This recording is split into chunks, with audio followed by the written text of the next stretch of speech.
Welcome to news wise. मैं हूं आरिफा नूर। आज प्रोग्राम में सबसे पहले हम जिक्र करेंगे वजीर आजम इमरान खान का, जिन्होंने आज सीनियर सहाफ़ियों और एंकर पर्सन से एक तफसीली मुलाकात की और काफ़ी सारे इश्यूज़ पे गुफ्तगू भी की और बहुत से सवालों के जवाब भी दिए। उन्होंने वाज़े किया कि वो आज़ादी मार्च की जो कॉल है और जमीयत उलमा इस्लाम, फजल रहमान ग्रुप और दीगर अपोजिशन पार्टीज़ के कहने पे हरगिज़ इस्तीफ़ा नहीं देंगे। उन्होंने साथ में ये भी कहा कि उनको समझ नहीं आ रही कि ये जो मौलाना आज़ादी मार्च लेके इस्लामाबाद आ रहे हैं उनका मकसद क्या है, उनका एजेंडा क्या है। उन्होंने 2014 के जो अपना धरना था पाकिस्तान तहरीक इंसाफ का, उसकी एक तफसीली एक्सप्लेनेशन दी कि किस तरह 4 हलकों से बात शुरू हुई और जब ट्रिब्यूनल से ECP, सुप्रीम कोर्ट सब जगह से डिसअपॉइंट होगी पाकिस्तान तहरीक इंसाफ, तो सिर्फ उसके बाद उन्होंने धरना देने का फैसला किया। और उन्होंने कहा कि कोई बहुत वाज़ेह मकसद से उनकी जमात ने ये प्रोटेस्ट शुरू किया था, मगर आज जब मौलाना फजल रहमान या पाकिस्तान पीपल्स पार्टी या पाकिस्तान मुस्लिम लीग नवाज ये सब जमातें कहती हैं कि वो आज़ादी मार्च में हिस्सा लेंगे, तो ये समझ नहीं आता कि उनका मकसद क्या है और वो क्या चाहते हैं। खारजा पॉलिसी के हवाले से भी वज़ीर आज़म ने बहुत तफसील से बात की और उन्होंने इस बात का इजहार किया कि अगर कि ईरान और सऊदी अरेबिया के जो फॉरेन मिनिस्टर्स हैं, अगर उनकी मुलाकात हो जाए पाकिस्तान के अंदर आने वाले दिनों में, तो ये एक बहुत बड़ी कामयाबी होगी। इसके अलावा उन्होंने इकॉनमी के हवाले से भी बात की। इस सारी मीटिंग के हवाले से आज गुफ्तगू करने के लिए हमारे साथ मौजूद हैं ज़हरा साहिबा, जो तज्ज़िया कार भी हैं और एंकर पर्सन भी हैं। Welcome to the show Naseem Sahiba. जी थैंक यू। जी नसीम साहबा, आपने आज सारी ये मुलाकात और इंटरेक्शन देखी जो वजीर आजम साहब के साथ हुआ। What was your takeaway of it? आप किस तरह इसको देख रही हैं कि आपके ख्याल में सबसे अहम बात क्या थी जो आज वजीर आजम ने की? मेरा ख्याल है 2-3 अहम चीजें थी। एक तो बड़ी ये एज ऑलवेज बड़ी कैंडिड डिस्कशन में बड़ी खुल के बात हुई बहुत अहम चीजों पर। एक तो ये कि इन्होंने बड़ी क्लियरली ये बात की कि जहां तक इकोनॉमी का ताल्लुक है वो सबसे बड़ा चैलेंज वो उसको समझते हैं। ये उन्होंने कहा कि हम we are continuously focusing on this के, और ये जो एक ग्रोथ वर्सेस स्टेबलाइजेशन का जो इशू है कि स्टेबिलिटी लानी है मैक्रो इकोनॉमिक लेवल पे, लेकिन साथ साथ जो ग्रोथ है वो भी। और उन्होंने ये भी एक्नॉलेज किया कि आम जो शख्स है वो महंगाई में के तले पिसा जा रहे हैं और बोझ तले। और उन्होंने ये भी कहा कि अगर इकोनॉमिक स्टेबिलिटी ना हम लाते तो फिर और भी ज्यादा बुरे हालात होते। तो इकोनॉमी के हवाले से आरफा ही वो क्लियर कि ये सबसे बड़ा चैलेंज है और आम शख्स प्लस इंडस्ट्रियलिस्ट सब के सब जो हैं वो बहुत ज्यादा इस वक्त एक प्रेशर में हैं। और लेकिन वो बड़े क्लियर थे कि जो हम कर रहे हैं वो सही कर रहे हैं, लेकिन ये भी कह रहे थे कि हम ये सवाल बार बार अंदर उठाते हैं कि हम किस तरीके से मैक्रो स्टेबिलिटी भी लाएं और ग्रोथ भी हो और आम जो शख्स है वो महंगाई के तले पिसा न जाए। फिर जाहिर है जो इशू आज का इशू है, 2 अहम इशू से, एक तो धरने के हवाले से, मौलाना फजल रहमान साहब के हवाले से बड़ी एक उन्होंने दिलचस्प बात की। उन्होंने कहा कि मैंने बिल्कुल, जब किसी ने बात की कि आपने बैन किया है, हुकूमत को क्या जरूरत है कि बैन कर दिए फजल रहमान साहब की प्रेस कॉन्फ्रेंसेस, उन्होंने कहा नहीं, बिल्कुल हुकूमत की ये पॉलिसी नहीं है। उनके साथ फिरदौस आशिक अवान साहबा बैठी थी, उन्होंने कहा जी कैमरा इंडिपेंडेंट है, आपको पता है, तो सबने कहा नहीं कोई इंडिपेंडेंट नहीं। तो प्राइम मिनिस्टर ने वही बैठे बैठे कहा कि ये मैं अभी कह रहा हूं कि इसके बाद मौलाना फजल रहमान साहब की प्रेस कॉन्फ्रेंसेस और उनके इंटरव्यूज चैनल्स पे बिल्कुल आएंगे और कोई इसको बैन वैन का कोई सवाल नहीं है। अच्छा, फिर उन्होंने बात की कि आपको मालूम है जो कमेटी बनाई है गवर्नमेंट ने, उन्होंने कहा कि मैंने कमेटी को ये क्लियर मौक़िफ़ है हमारा कि जो परेड ग्राउंड है वहां आए और आके अपना प्रोटेस्ट करें, जो भी करें, और लॉन्ग मार्च हमने मशरूत जो है उसकी इजाजत दे दी है। और आप खुद अपने जो इंटरव्यू में आप बता चुकी हैं कि उन्होंने अपना जो था इसका मुआवजा किया अपने लॉन्ग मार्च से, यही कहा जो आपने बात की। तो I don't want to waste your time on that. Naseem Sahiba, एक और बात, क्योंकि आपने मौलाना फजल रहमान के इंटरव्यू के हवाले से तो खुद ही बात की, बट वजीर आजम साहब ने खुद भी जिक्र किया मीडिया ट्राइब्यूनल्स का। उन्होंने एक्सप्लेन करने की कोशिश की कि वो कहाँ से बात शुरू हुई थी। کیا آپ کے خیال میں ڈو یو تھنک کہ جو ان کی ایکسپلینیشن تھی وہ سیٹسفیکٹری تھی؟ انہوں نے کہا کہ یہ لی کوان یو اور سنگاپور سے انہوں نے آئیڈیا لیا، اور بیسکلی جو آئیڈیا تھا بقول ان کے وہ یہ تھا کہ اگر کوئی بھی کیس آتا ہے میڈیا رپورٹنگ کے حوالے سے جس کا ایک منسٹر کی زندگی سے تعلق ہے یا کوئی الزام ہے، تو جوڈیشری کو یہ ریکویسٹ کی گئی تھی سنگاپور میں کہ جلدی جلدی کیس کو نمٹائیں تاکہ صاف پتہ چل جائے، کیونکہ حکومت کی کریڈیبلٹی کا معاملہ ہوتا ہے۔ ڈو یو تھنک کہ وہ مطلب کہ ایک تسلی دے سکے؟ بیکاز اس ایشو کے اوپر کافی کرٹیسزم ہوئی، بہت تنقید ہوئی حکومت کی، اور وہ obviously میڈیا سے ہوئی تھی۔ انہوں نے بات منسٹر کی بھی کی اور اپنی ذات کے حوالے سے بھی انہوں نے کہا کہ ویسے پرائم منسٹر کے یہ جو کہا جاتا ہے کہ سی ڈی اے کو میں نے پریشر کیا اور جو انلیگل چیز کو میں نے لیگل کروایا اپنے گھر میں، وہ غلط ہے، اور 8 مہینے ہو گئے اس کا کوئی جواب نہیں آیا۔ میرا خیال ہے کہ ایسے ماحول میں جہاں کے بالکل میڈیا کنٹرول ہیں اور ایک سینسرشپ کا ماحول ہے، آج دیکھیے فضل الرحمان صاحب کے حوالے سے خود انہوں نے کہا جی بالکل میں نے تو کچھ نہیں کہا، اور کلیئرلی کہہ دیا کہ جی اب کے بعد فضل الرحمان صاحب کا کوئی ان کو نہیں سینسر کرنا، ان کے دکھانے ہیں ٹی وی پہ انٹرویو بھی اور پریس کانفرنسز بھی۔ تو یہ کیونکہ عارفہ یہ ماحول اس وقت ہے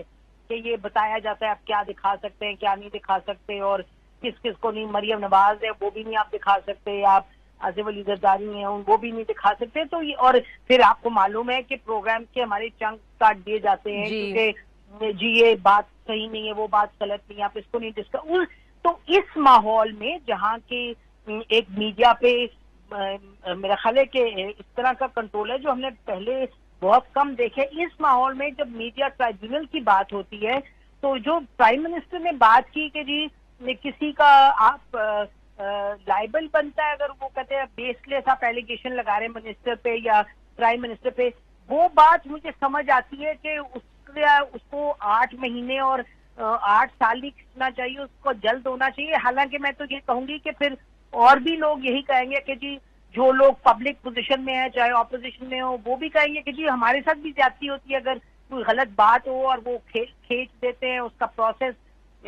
کہ کسی کنکلوژن پہ پہنچنے کا، تو وہ بات ٹھیک ہے ان کی، لیکن اس کے لیے پھر میرا خیال ہے طریقہ کار تو یہی ہے نا کہ میڈیا کے ساتھ بیٹھ کے لیٹرل کوئی چیز نہیں ہونی چاہیے، میڈیا کے ساتھ بیٹھ کے بات ہونی چاہیے کہ جی آپ کو معلوم ہے کہ یہ آج سے اتنے سال پہلے میڈیا کمیشن جو تھی اس کا مقصد ہی یہی تھا، بالکل میڈیا کمیشن پرپوز کیا تھا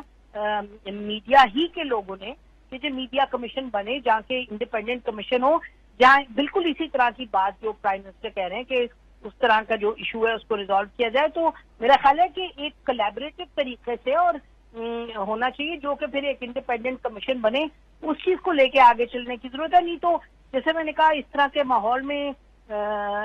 جو شکوک اور شبہات ہیں پھر وہ تو چلتے آگے۔ بالکل صحیح ہے، ایشو یہی ہے کہ اس کو طریقے سے ہینڈل کیا جا سکتا تھا اور کنسلٹیشن کا پروسیس ہونا چاہیے، کیونکہ جیسے آپ نے کہا کہ اس وقت انوائرمنٹ ایسی ہے اور ایک حکومت کا کئی دفعے یونیلیٹرل جب اناؤنسمنٹس آتے ہیں، اس سے پہلے بھی وہ ایک جو سنگولر اتھارٹی بنا رہے تھے اس کی بھی یونیلیٹرل اناؤنسمنٹ آئی تھی اور پھر بات وہیں ختم ہو گئی۔ بہت بہت شکریہ نسیم صاحبہ، آپ نے ہم سے بات کی۔ ناظرین یہاں پہ لیں گے ایک چھوٹا سا بریک، اور جب ہم بریک سے واپس آئیں گے تو ہم بات کریں گے جو حکومت نے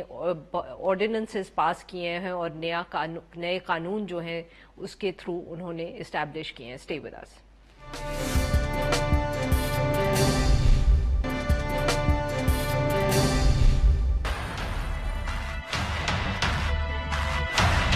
8 ایسے قوانین کی منظوری دی گئی ہے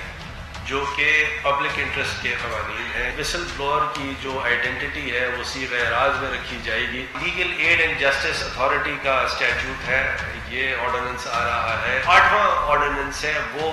نیب کی ترمیم ہے کہ اگر کوئی بھی 5 کروڑ سے اوپر نیب کا کسی کو آفینس ہے کسی کے خلاف تو اس کو سی کلاس دی جائے گی۔ تو یہ تو دیکھیے یہ اعلیٰ اپوزیشن جو ہے ایسے قوانین جس کا سیاست سے کوئی تعلق نہیں ہے وہ نہیں پاس کرنے دیتی۔ ابھی 8 مہینے کی ونڈو ہے، 8 مہینے کی ونڈو میں ہم اس کی ایفیکیسی آپ کے سامنے لاتے ہیں، اس کے بعد جب یہ لیپس کرے گا تو یہ پھر آپ نے اپوزیشن کو ایکسپوز کرنا ہے۔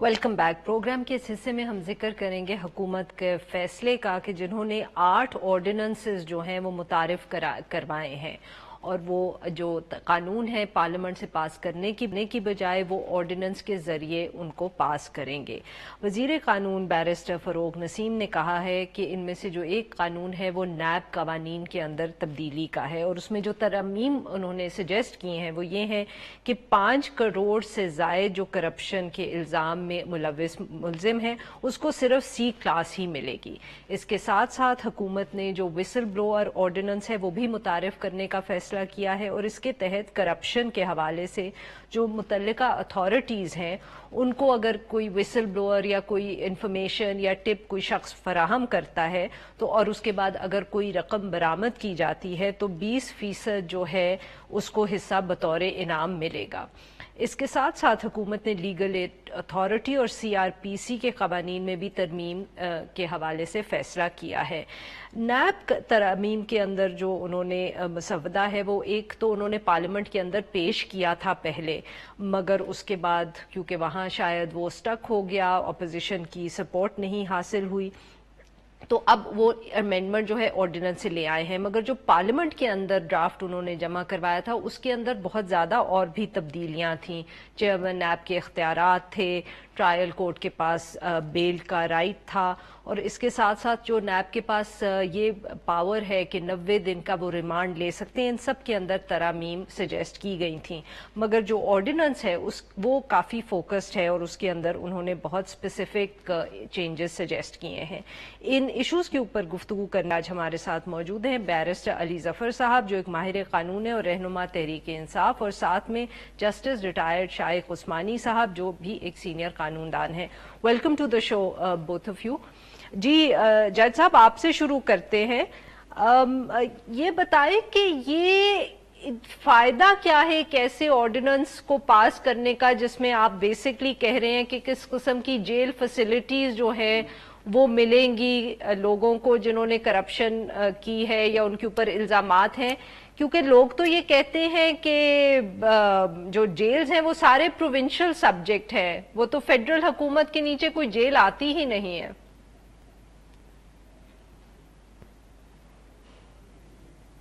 देखिए बात यह है कि ऑर्डिनेंसेस जो इशू होते हैं वो आर्टिकल 89 के तहत इशू होते हैं कॉन्स्टिट्यूशन के, और वो उस वक्त लाए जाते हैं जबकि कोई इमरजेंसी हो, कोई बहुत ही इमीडिएट इम्पोर्टेंस हो। उस वक्त अगर पार्लियामेंट सेशन में नहीं है तो उस वक्त ये गवर्नमेंट अगर चाहे तो ऑर्डिनेंस ला सकती है। लेकिन मसलन अभी आपने जो जिक्र किया ये नैब ऑर्डिनेंस में जो तब्दीली है, इसमें क्या अर्जेंसी क्या थी? ये तो बाद में भी हो सकता था, कोई एक ऐसी चीज़ तो नहीं है कि जो कि बहुत इमीडिएट थी और बहुत अर्जेंट थी। तो ये बात सूरत ये इससे कुछ सवालात उभरते हैं कि इसका ज़रूर कोई मकसद इसके पीछे होगा। अब पता नहीं क्या मकसद था, ये मुझे मालूम नहीं। लेकिन दूसरी बात ये है कि ये जो ऑर्डिनेंसेस लाए जाते हैं ये 4 महीने के लिए होते हैं, और जो मनी बिल्स होते हैं यानी जिनको टैक्सेशन वगैरह जिसमें इन्वॉल्व होता है वो तो बहुत सूरत पार्लियामेंट जो है उसको एक्सटेंड कर सकती है और 8 महीने तक चल सकता है,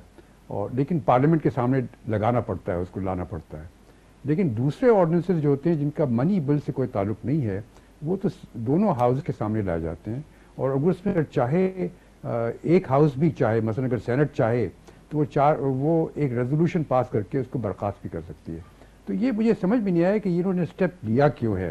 इस किस्म की हरकतें क्यों की उन्होंने। जी सर, अगर यही सवाल अब जो आप उठा रहे हैं हम बैरिस्टर अली ज़फ़र साहब के पास लेके जाएं। सर, जिस तरह शाइख उस्मानी साहब कह रहे हैं कि पहला सवाल तो ये है कि ये क्यों इस तरह ऑर्डिनेंस इंट्रोड्यूस करने की हुकूमत को जरूरत क्यों महसूस हुई, तो आपका क्या ख्याल है कि is this an important issue that needs to be highlighted? देखिए जी, शाइख उस्मानी साहब बिल्कुल दुरुस्त फरमा रहे हैं। हमारे आइन में, और आरफा आपको पता है कि जो कानून साजी होती है वो पार्लियामेंट में होती है नॉर्मली, और नेशनल असेंबली और सेनेट उसमें डिबेट करती है, और उसका मकसद यही होता है कि बहुत सारे जो हमारे पार्लियामेंटेरियंस हैं पहले वो बिल कमेटी में जाए, कमेटी से फिर वो डिस्कशन हो, फिर वो पूरे हाउस के सामने आए, फिर वो سینٹ میں جائے یا نیشنل اسمبلی میں جائے اگر سینٹ سے نکلا ہے، اور وہ پوری ڈیبیٹ کے بعد اس کے ایک ایک کلوز ایک ایک لفظ کے اوپر جب فیصلے ہو جائیں اور سارے میجورٹی اس پہ ایگری کر جائے، پھر وہ قانون بنتا ہے تاکہ قانون ایک عوام کی رائے کے مطابق بنے۔ آرڈیننس جو ہے وہ صرف تب آتا ہے جب کوئی بڑی ایمرجنسی ہو یا ایکسٹراڈنری سچویشن ہو، پارلیمنٹ بیٹھا نہیں ہے اور بڑا ضروری ہے کہ ایک قانون بنایا جائے اور انتظار نہیں کیا جا سکتا پارلیمنٹ کو ڈیبیٹ کرنے کے لیے، تو یہ اصول ہے آرڈیننس کا۔ آرڈیننس صرف اس سچویشن میں لایا جاتا ہے۔ سپریم کورٹ کی بھی اس کے اوپر کافی ججمنٹس ہیں اور کافی اس پہ بحث کی ہوئی ہے لوگوں نے، اور سپریم کورٹ نے بھی یہی فیصلہ کیا ہے کہ آرڈیننس جو ہے وہ ریپلیسمنٹ نہیں ہے قانون کی، وہ صرف ایمرجنسی کے لیے ہے۔ اور 18ویں ترمیم میں اسی لیے کہا گیا کہ آپ میکسیمم 2 آرڈیننسز لا سکتے ہیں، دوسرے آرڈیننس کے بعد اگر تب بھی پارلیمنٹ نے کوئی قانون سازی نہ کی ہو تو پھر وہ قانون ختم ہو جاتا ہے۔ یہ تو پوزیشن ہے قانون کی۔ اب آپ کا سوال یہ ہے کہ اگر یہ قانون ہے تو پھر یہ 8 یا 7 آرڈیننسز جو آج بنے جس میں نیب کا بھی آرڈیننس شامل ہے، وہ کیوں آرڈیننس کی شکل آرڈیننس کی کیوں کرنا پڑا، پارلیمنٹ کا کیوں نہیں انتظار کیا گیا؟ میرا اس پہ جواب یہ ہے، جس طرح میں نے کہا کہ پہلے قانون تو میں بڑا اس میں کوئی دو رائے نہیں ہے، قانون تو یہی ہے، لیکن مجھے لگتا یہ ہے کہ اس وقت پارلیمنٹ میں بدقسمتی سے سچویشن یہ ہے کہ opposition for the sake of opposition ہو رہی ہے اور وہ قانون سازی کرنے نہیں دے رہے۔ سر یہاں ہمیں لینا ہے ایک چھوٹا سا بریک، ناظرین یہاں پہ لیں گے ایک چھوٹا سا بریک، اور ایک سے واپس آئیں گے تو ہم شائق عثمانی صاحب سے اور علی ظفر صاحب سے گفتگو جاری رکھیں گے۔ Stay with us.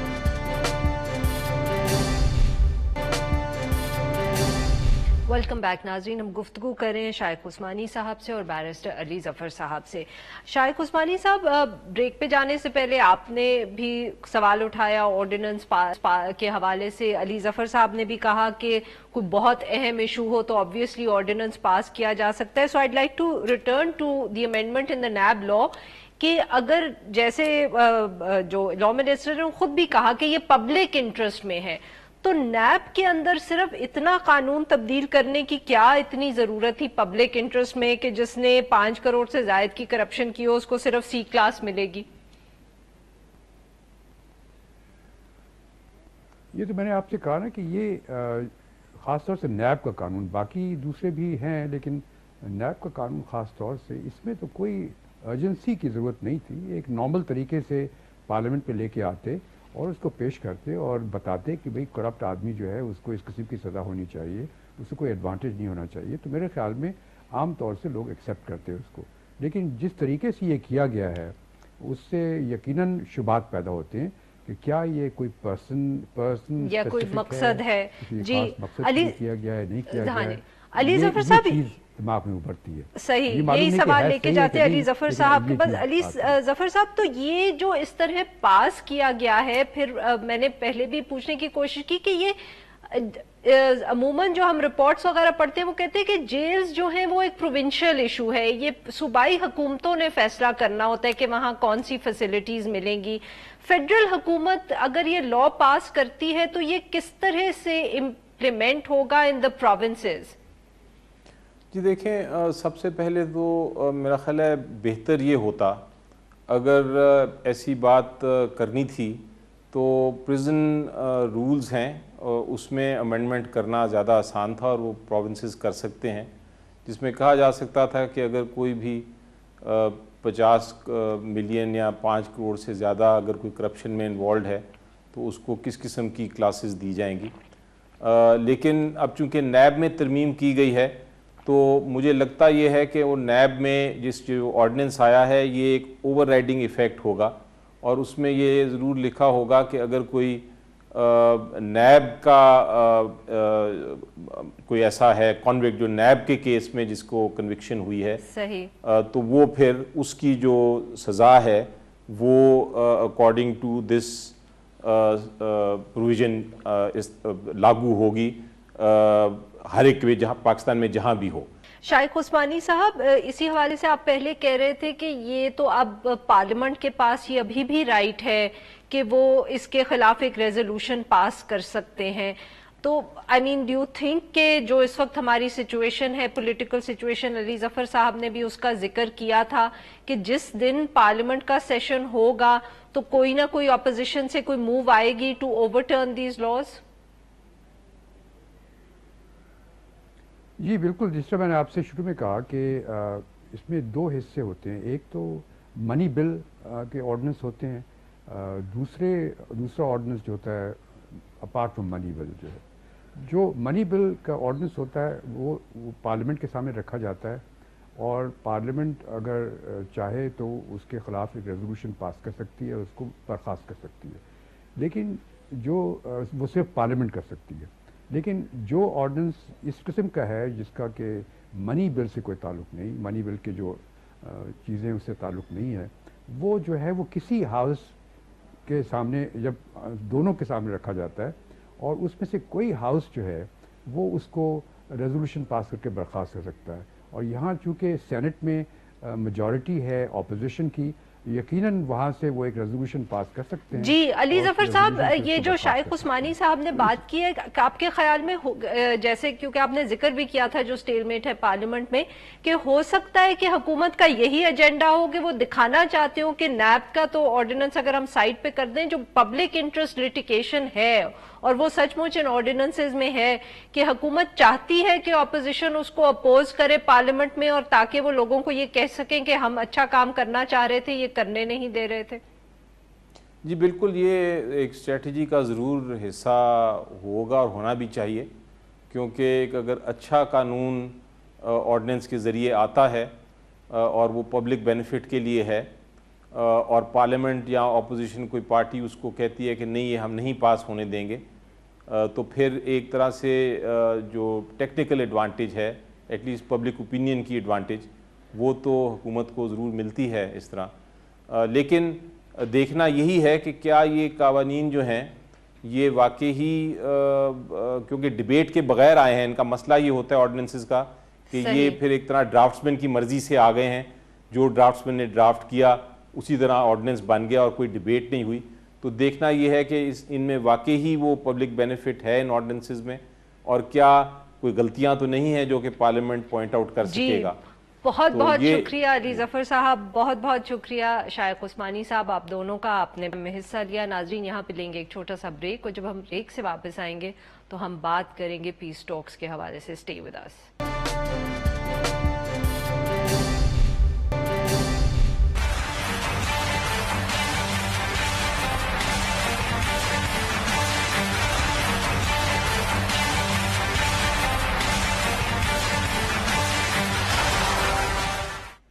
Welcome back. Program के आखिरी हिस्से में हम बात करेंगे अफगान पीस टॉक्स के हवाले से। पहले तो लग रहा था कि बहुत रवानी और तेज़ी से टॉक्स जो हैं वो आगे बढ़ रही हैं, मगर फिर अमेरिकन प्रेसिडेंट डोनाल्ड ट्रंप ने अचानक जो मुज़ाकरात हो रहे थे अमेरिका और तालिबान के दरमियान, उनको मनसूख कर दिया, और अब उस हवाले से तो एट द मोमेंट लग नहीं रहा कि कोई पेशरफ्त हो रही है, मगर और जो प्रोसेसेस हैं और एफर्ट्स हैं वो जारी हैं। इसी हवाले से चीन ने भी एक इंट्रा अफगान डायलॉग के लिए मेज़बानी की पेशकश कर दी है। तर्जुमान के मुताबिक चीन ने बाज़ाब्ता तौर पे अफगान तालिबान के वफ्द को मदऊ किया है ताकि जो इंट्रा अफगान डायलॉग है उसको शुरू किया जाए। इसके साथ साथ दूसरी तरफ अफगान पीस टॉक्स के हवाले से जो एक ट्रायलैटरल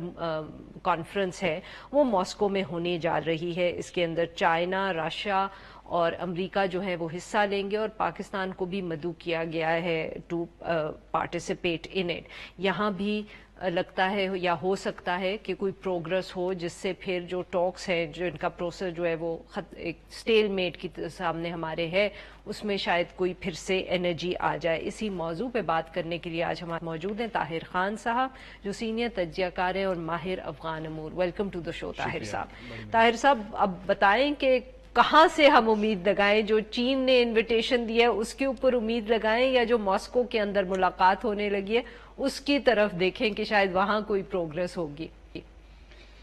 उम्मीदें तो दोनों से आप रख सकती है। देखो ना, चाइना ने फर्स्ट टाइम जो है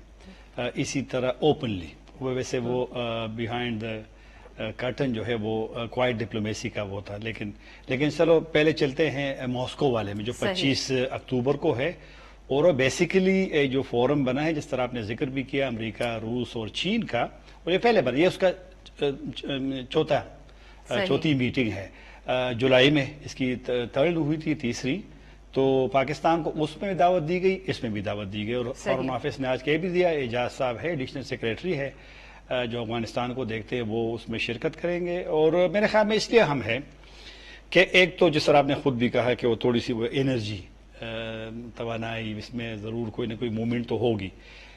موقع ملے گا رشیا کو، چائنا کو، پاکستان کو کہ زلمے خلیلزاد جا رہے ہیں، اس میں وہ آلریڈی روانہ ہوا ہے، ہاں وہ پرسوں وہ اس میں تھا، برسلز میں تھا، نیٹو سے ملا ہے، آج نیٹو کا بہت زبردست بیان آیا ہے، تو تمام جو اسپیشل انوائز ہے فار افغانستان، یورپین اور امریکی، تو ان کا بڑا اچھا بیان آیا ہے۔ تو میرے خیال میں کچھ موومنٹ ہے وہاں، یہ پوچھیں گے زلمی خلیلزاد سے کیونکہ طالبان تو کہ ہم تیار ہیں، وہ تو بالکل ان کی تو بلکہ ڈیسپریشن آج بھی نظر آ کہا رہی ہے، آج ہاں وہ، اور ایگریمنٹ آلریڈی فائنلائز بھی ہے، اس سے امریکیوں نے انکار نہیں کیا، تو مسودہ قطر کے پاس ہے، اور بلکہ سہیل شاہین نے تو کہہ دیا تھا طالبان ترجمان نے کہ 13 ستمبر کو اس کا اعلان ہونا تھا، 23 کو پھر انٹرا افغان ڈائیلاگ ہونی تھی۔ تو یہ میٹنگ اس لیے ہمیں کہ اس میں ذرا ایک صورتحال واضح ہو جائے گی کہ امریکہ اب امریکیوں کے لیے ایک مسئلہ بھی ہے، اب ڈونلڈ ٹرمپ صاحب کو بھی امریکیوں کو کچھ بتانا پڑے گا کہ کس طریقے سے وہ واپس آ گئے ہیں۔ اسلام آباد میں جو مذاکرات ہوئے، طاہر صاحب، اور آج جو اس وقت اخبارات میں خبریں آ رہی ہیں وہ تو یہ ہیں کہ جو پینٹاگن ہے اور ڈپارٹمنٹ آف ڈیفنس وہ تو ابھی سے تیاری کر رہے ہیں کہ کل فوجیں نکالنی ہے یا پرسوں نکالنی ہے، اور انہوں نے تو ٹروپس ودرول، مطلب کہ کم انہوں نے ٹروپس اپنے پہلے سے ہی کر دیے ہیں۔ بالکل، تو اس کا مطلب ہے کہ ان کو کچھ معلوم تو ہے نا کہ ڈونلڈ ٹرمپ سے کوئی ان کو انسٹرکشنز آ رہے ہیں۔ ڈیفنس سے جو سیکریٹری وزیر ان کے آ گئے تھے ابھی کابل چند دن پہلے، اور انہوں نے وہاں اشارہ بھی کیا کہ ہم 8600 تک لا رہے ہیں، اس کو کم کر رہے ہیں، تو یہ ایک میسج ہے۔ دوسری بات کہ نومبر سے وہاں پہ الیکشن کمپین امریکہ میں شروع ہو جائے گی، یہ ڈونلڈ ٹرمپ کا وعدہ بھی تھا، لیکن امریکیوں کے لیے مشکل بھی ہے کہ کس طریقے سے وہ کیا کہیں گے لوگوں کہ ہم واپس آ گئے میز پہ، کیونکہ ڈونلڈ ٹرمپ نے کہا تھا کہ تشدد کی وجہ سے۔ اسلام آباد کی میٹنگ میں جو بعد میں نے معلومات کی زلمی خلیلزاد طالبان کی، کہ زلمی خلیلزاد نے طالبان سے کہا کہ آپ، کیونکہ بنیادی مسئلہ ہے جنگ بندی کا، سیز فائر کا، یا اب لوگ زیادہ استعمال کر رہے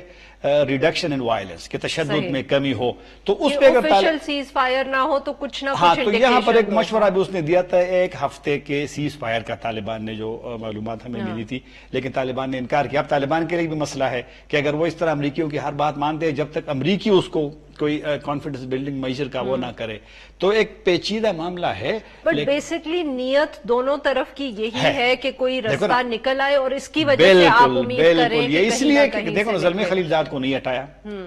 ڈونلڈ ٹرمپ نے، حالانکہ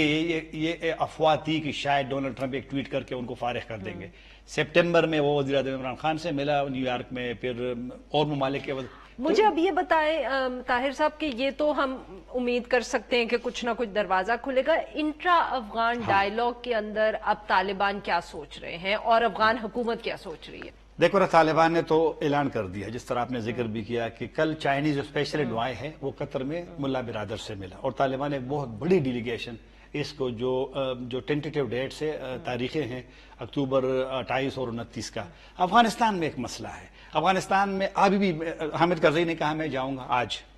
تو اور بھی لوگوں نے کہا کہ ہم جا رہے، اسماعیل خان اور کافی سارے نام ہے، لیکن حکومت نے کہا کہ ہاں ابھی ہم چین سے پوچھیں گے کہ آپ کیا مقاصد کیا ہے۔ اب افغانستان کے اندر جب تک یونٹی والا چکر نہ ہو، اتحاد، وہاں تو اب یہ بھی نہیں ہمیں معلوم کہ حکومت کون بنائے گا ابھی تک۔ یہی تو وہ بھی، بلکہ آج الیکشن کمیشن کے مزید وہ آ گئے کہ جی وہ کافی سارے ووٹ کم ہو گئے ہیں جو بایو میٹرک ووٹ ہیں، اور آج اس نے استعفیٰ دے دیا وزیر خارجہ نے، تو اس نے بھی بڑے الزامات لگائے کو،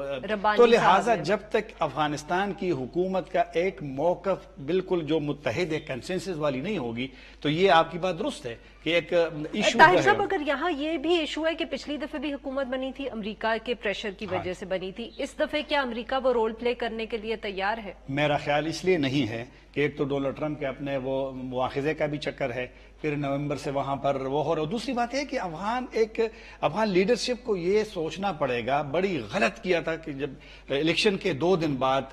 اشرف غنی کے کیمپ نے دعویٰ کیا کہ 60 سے 70% ووٹ ہم نے، پھر ڈاکٹر عبداللہ نے خود کیا کہ میں جیت چکا ہوں، ये वाले मैसेज जब बाहर जाएंगे कि अभी तो इलेक्शन कमीशन को तो वेट कीजिएगा ना, आप लोगों ने बनाया है, यूनिटी गवर्नमेंट का इलेक्शन कमीशन था, लेकिन तो ये वाले जब मैसेजेस बाहर जाते हैं ये उनका मौकफ कमजोर करता है, तो इस वजह से बहुत बहुत शुक्रिया ताहिर साहब, आपने छोटे से वक्त में हमें सब कुछ ही बता दिया कि वहाँ क्या हो रहा है। नाज़रीन, आज के लिए बस इतना ही। Will be back tomorrow at the same time.